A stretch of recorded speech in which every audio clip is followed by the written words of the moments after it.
नमस्कार प्रेक्षक हो, आचार्य 90 FM मध्ये मी तेजस्विनी आपल्या सगळ्यांचं मनपूर्वक स्वागत करते. स्वातंत्र्यवीर सावरकर या चित्रपटाचा सविस्तर ट्रेलर 4 मार्च रोजी प्रदर्शित झाला. रणदीप हुड्डा यांनी या चित्रपटाचं दिग्दर्शन केलं असून वीर सावरकरांची भूमिका केली आहे. ट्रेलरमध्ये जे दिसते त्यावरून असे दिसते की हुड्डा यांनी सावरकरांना अंतर्मुख केलं आहे. अभिनव भारत आणि लंडन पासून ते कालापानी आणि हिंदू महासभेपर्यंत सावरकरांचे चित्रण प्रभावी आणि प्रशंसनीय दिसते. स्वातंत्र्य सैनिक आणि समाज सुधारकांच्या जीवनाचं चित्रण करणारे चित्रपट भारतीय चित्रपट उद्योगातील एक सामान्य आणि सुप्रसिद्ध शैलीत बनवले गेले. हा चित्रपट देखील वीर सावरकरांचे गुंतागुंतीचे जीवन कसे हाताळेल हे पाहणे बाकी असले तरी आव्हानात्मक कार्य स्वीकारल्याबद्दल रणदीप हुड्डा कौतुकास पात्र आहे. जब्बार पटेल दिग्दर्शित आणि 2000 मध्ये रिलीज झालेला डॉक्टर B.R. आंबेडकर यांचा आणखी एक प्रशंसनीय बायोपिक होता. मल्याळम अभिनेता मामुट्टी यांनी मुख्य भूमिकेतील उत्कृष्ट अभिनयानं भारतीय बायोपिक शैलीला अजून उच्च दर्जा मिळवून दिला. 2001 मध्ये वीर सावरकर हा चित्रपट प्रदर्शित झाला.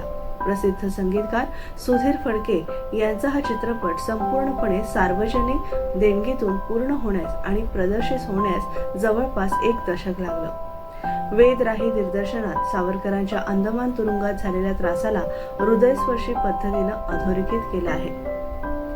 वीर सावरकरांचा सर्वसामान्यांवर काय प्रभाव पडला हे ठरवणं कठीण आहे. तथापि काल्हापानीमधील सावरकरांच्या अग्निपरीक्षेशी परिचित असलेल्यांसाठी 2001चा चित्रपट खूपच प्रभावशाली होता. 2024च्या चित्रपटाचा ट्रेलरकडे पाहता सुरुवातीच्या आवृत्तीत तथ्यात्मक त्रुटी होती. वीर सावरकरांनी खुदीराम बोसला प्रेरणा दिली होती. खरे तर खुदीराम हे सावरकरांच्या आधी होते. गांधींमध्ये इतर सर्व राजकीय नेत्यांवर महात्माजींच्या व्यक्तिमत्वाची छाया होती.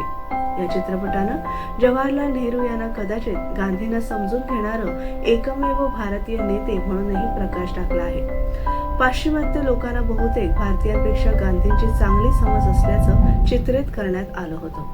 MS गोळवळकर आणि सावरकर यांचे मिश्रण असलेले प्रकाश नावाचे एक काल्पनिक पात्र चित्रपटात दाखवण्यात आलं होतं. गांधी हत्येतील त्यांचा सहभाग जोरदार निदर्शनास आला. स्क्रिप्ट या पात्राची ओळख कशी करते ते इथे आहे.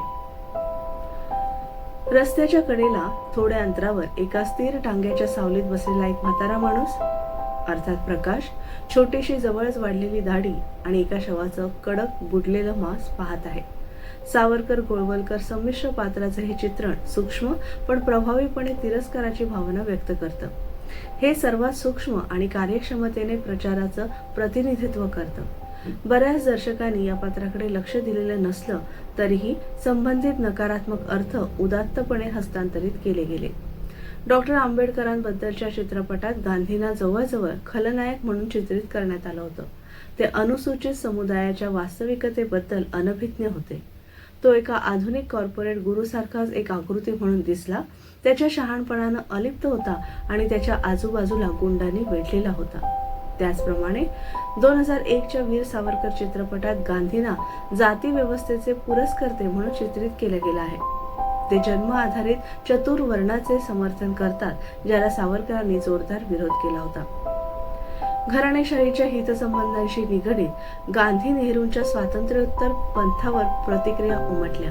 आज अहिंसेच्या भूमिकेवरच प्रश्नचिन्ह उपस्थित केलं जात आहे. गांधी दुर्बलतेचे प्रतीक बनले आहेत आणि नेहरू संधी साधू दांभिकतेचे प्रतीक आहेत. बोस हे ब्रिटिशांविरुद्धच्या शूर मर्दानी लढाईचे प्रतीक आहेत. हा बदल कथनांच्या पुनर्संतुलनाचे प्रतिनिधित्व करतो, परंतु यामुळे हिंदुत्वाची व्यापक संकल्पना कमी होण्याचा धोकाही आहे. हुडाच्या चित्रपटाचा ट्रेलर जर काही संकेत असेल तर स्वातंत्र्यवीर सावरकर यांनीही गांधींचं व्यंगचित्र रेखाटलं आहे. बायोपिकमध्ये प्रतिपक्षाचे व्यंगचित्र काढल्यानं अपेक्षित परिणाम साध्य होणार नाही, म्हणूनच मी गांधीमधील संमिश्र पात्राचा संदर्भ दिला. तो चित्रपट व्यंगचित्राचा अवलंब न करता नकारात्मकतेशी सूक्ष्मपणे जोडतो. हुडाच्या चित्रपटात वीर सावरकरांच्या विनंतीवरून गांधींनी अध्यक्षस्थानी इंडिया हाऊसमधील विजयादशमीचा सोहळाही दाखवला जाईल अशी अपेक्षा केली आहे.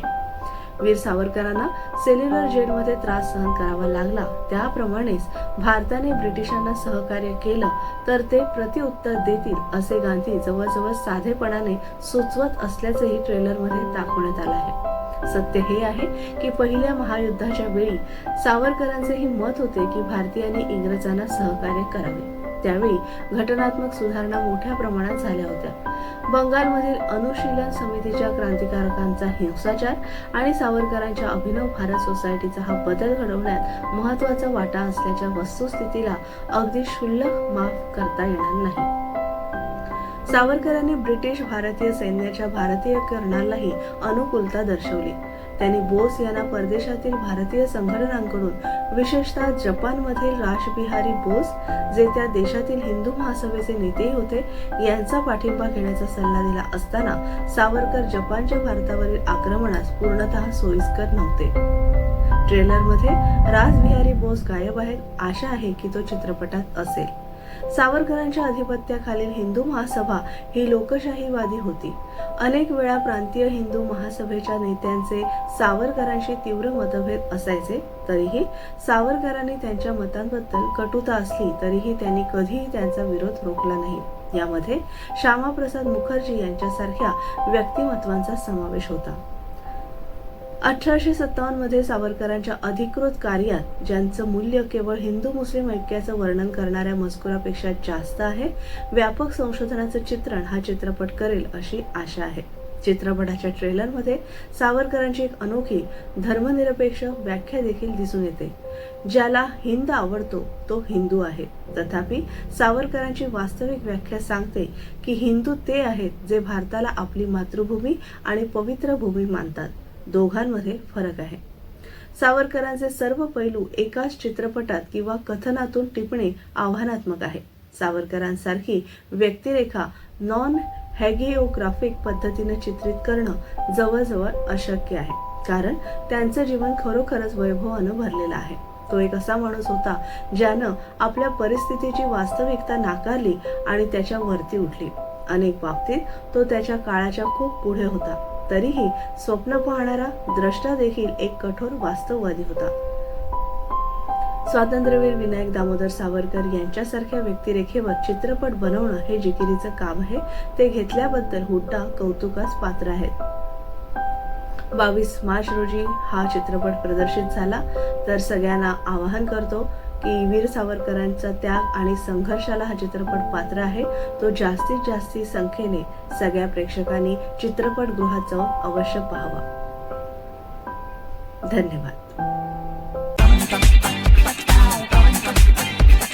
आचार्य